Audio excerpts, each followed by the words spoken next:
This is Seth. He's a TikTok creator and millions of people look to him for financial advice. To make his own money, he does brand deals, creates online courses, and of course, he invests. When he saw Jauntboards for the first time, he said this.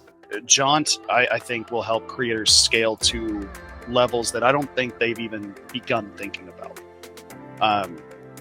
Holy shit.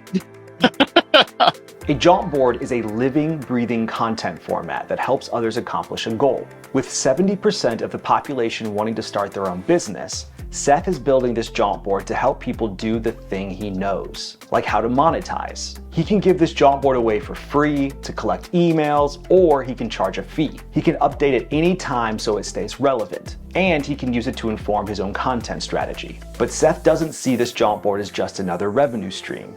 He sees it as a potential business he could scale and eventually sell. Here's how. Imagine this. 10% of Seth's audience buys this board for $100. That's $180,000 in revenue. And because it gives him data, Seth can go to any brand and say, hey, would you like more visibility? Even better, do you want to form a partnership?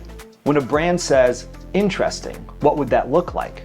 Seth uses Jauntboards to show them the process. He'll make them a series of TikTok videos, share them on his channel, give the brand permission to run paid ads, and update his Jauntboard accordingly. Now imagine 10 brands want to do this. This is the moment Seth has to start turning down work. Or he can use Jauntboards to scale a team. He pulls other 1099s into a project to support him. He's got a project manager, video editors, and whoever else he needs. He's found that some brands are even interested in having other creators collaborate. So he pulls in his friend John and Russ. And while they're still independent creators, they get to work together and make money together, which is the dream. Now, Seth's $180,000 Jauntboard has turned into $1 million business. He can continue to use Jauntboards to scale it, or he can package up this business and take it to a platform like acquire.com to sell it with a multiplier. Because he used Jauntboards to prove there's a repeatable process for success and that scale could happen without him. And all of this opportunity came from a single Jauntboard. Get started today for free.